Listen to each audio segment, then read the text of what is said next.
I'm Janice Hostegger. After 3 decades in the marketing business and many years of being an entrepreneur, I've learned a thing or two about marketing. Join me as we talk about marketing, small business, and life in between. Welcome to my weekly marketing.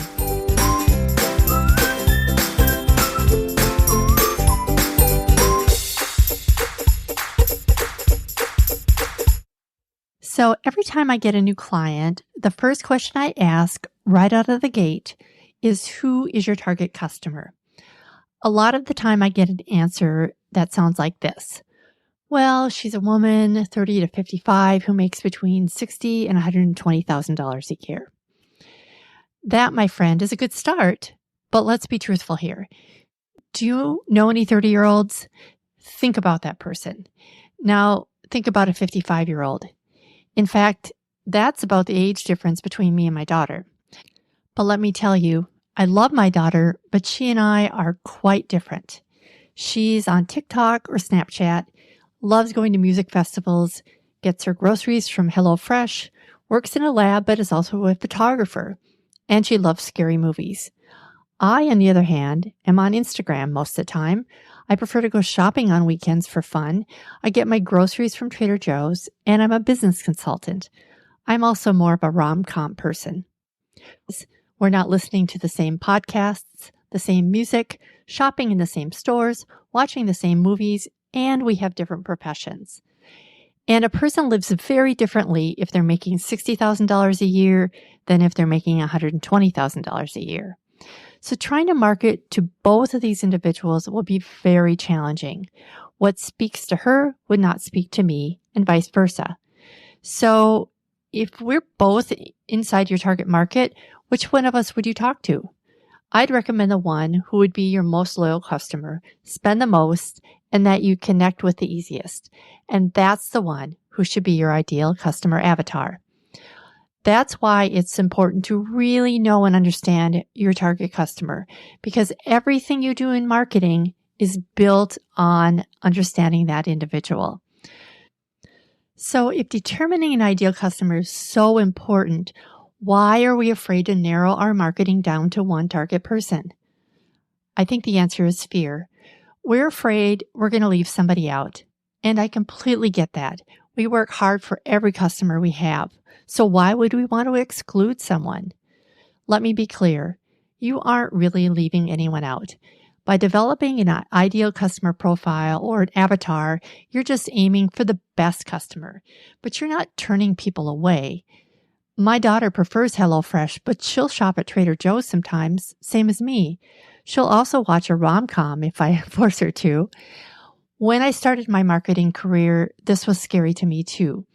And the question I had, because I question everything, was this: do we choose our ideal customer or do they choose us? So the answer, it turns out, is both. Truthfully, it's a give and take. We can give our best guess about who that customer will be, but the reality is that they may not be the customer who chooses us. There is some back and forth, but if we don't choose, we risk marketing our business as bland and will be hidden in plain sight. There's a saying that if you're marketing to everyone, you're marketing to no one. Think of it like trying to choose a color everyone will like. So you start thinking like maybe beige is a safe bet or gray. Truly, they probably are safe, but will they stand out? No. If your best customer likes hot pink and fluorescent yellow, will they be drawn to gray? Probably not. Who likes gray? But if you are promoting something hot pink or fluorescent yellow, you'll draw in your customer avatar, and you'll also draw in people who also like, say, blue. So, analogies aside, how do you figure out who your best customer is? This is so important that I'm teaching it in depth in my new program, Marvelous Marketing Mastery. By the way, I'm going to be doing a beta launch for that soon. So if you're not on my email list, you're going to want to subscribe so you don't miss out on the opportunity to get early access and save big on the program. So when you know where your ideal clients are hanging out online, you can get clear on your ideal clients' questions and their problems. You can get free traffic to your offers from your own list. You can get quick return on paid traffic and find people to collaborate with or do affiliate promotions with. There are three types of traffic: owned, borrowed, and paid. Your own traffic is obviously your own list and your followers. Borrowed traffic is other people's lists and followers. And then there's paid traffic, which is advertising or paid SEO traffic. We create an ideal avatar so that you can position your offer to address the specific needs of your ideal customer and bring in the right promotional partners and create free content that attracts your ideal customer. This will also save you money by only showing your ads to the exact audience looking for exactly what you're offering. So back to how you figure out who the best target market is. The first thing you want to do is define your niche. Identify a specific customer niche or a niche within your industry that you're passionate about and have expertise in. This will help you tailor your marketing efforts. It doesn't need to be a niche in your target market specifically. It could also be a niche in your offering. For example, I focus on marketing strategy specifically for small businesses. Small business is not a customer niche. It's way too broad. But focusing only on marketing strategy narrows it down significantly. So you're going to want to kind of be brave about figuring out exactly what your niche is so that you can look at a specific audience. So the next step is to do some market research to understand your target audience's needs, their pain points, and their desires. I'm going to give you a big hint on how to do this quickly and free in just a bit. But here are a few quick things that you can think about first. If you have an existing business, think about clients that you love and want more of. Or you can conduct customer interviews, talk to your existing customers, and ask them about their experiences and their preferences. This can provide real valuable insights. If you serve a lot of different clients or markets, or if you want to attract a different client than you already have, or if you don't have a lot of clients, you can focus on one person you've helped with your expertise, like a colleague or a friend, or imagine what that person might be about. And you go to the show notes for today, you can find at myweeklymarketing.com/32, or go to janicehostegger.com/customer, and you can download my free guide that'll help you walk through this entire process to create an ideal customer avatar. You want to make this avatar as real as possible and actually give it a name. My customer avatar is named Cindy. When you address a situation in your company, you want to ask yourself, would Cindy like that? Or what would Cindy do in this situation? So my free download will help you define your demographics. That's something you already have an idea about. Just determining the key demographic characteristics of your ideal customer, such as their age, their gender, location, and income level, their education, their marital status, etc. It will also help you with competitor analysis, which is a way to study your competitors to see who their customers are and if there's a gap in the market that you can fill. Also, see the type of customer that follows them. You don't need to have the same customer avatar as your competitor, of course. Walmart and Target sell really similar items, but their audiences are very different. But you can use that customer avatar or the customer analysis as a starting point to see the gap in the market. Then figure out what their psychographics are. The psychographics are their values, their interests, their hobbies, lifestyles, etc. These details may not seem as important, but if you're writing and communicating with them, you're going to want to reference things that are part of their world, things that they love, or things that they use. Who are the thought leaders, the experts, or the celebrities that they might follow? What about books and authors and magazines? Which ones do they read? What bloggers and podcasters do they follow? Where do they shop? And what retailers or vendors does your ideal customer buy from? If it's a B2B customer, think about the tools, the software, and the resources they might use as well. What associations or professional organizations do they belong to? What Facebook groups do they belong to? And what Facebook pages do they follow? And what LinkedIn groups do they belong to? And then identify their pain points.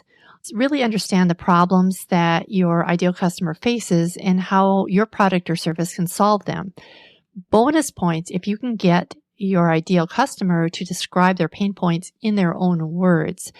That's where an interview is really good. Or even just looking at comments on Facebook posts can give you these words that they use. This is really important because when you're communicating with them, you really want to use the exact words that they use to describe their problem and their pain points so that you can connect with them on that same level. Remember when I said I had a free and easy way to learn more about your ideal customer? You can go to ChatGPT and get a better picture of your customer. If you are new to ChatGPT, just go to chat.openai.com and set up a free account. Then type in these words. Pretend you are a market researcher. Tell me about the best customer for a business who does blank. And then obviously the blank is your own field. ChatGPT will give you some great information about that person, including some demographics and psychographic information. Once you have your ideal customer figured out, then it's time to use that information to paint a picture of your own ideal customer avatar. ChatGPT can even help paint that picture for you or draft a story around your favorite customer or your ideal customer. If you ask ChatGPT this phrase, help me identify my ideal customer avatar, and then describe the demographics and what they do for a living, and then ask where would this person shop, what kind of things do they do on weekends, what kind of car do they drive, what podcasts do they listen to, what authors would they follow, what do they watch on Netflix. When I was putting this show together, I went on to ask ChatGPT what kind of free download they would like and what kind of webinar topics would be of interest to them. It was really a huge source of ideas. So I'd highly recommend doing that. And it's free and it's easy. You'll want to spend some time to get this right. You may already know a lot of these things about your avatar, but if you don't, take the time to really get to know this person. Because like I said, everything you do in marketing is built on the understanding of this individual.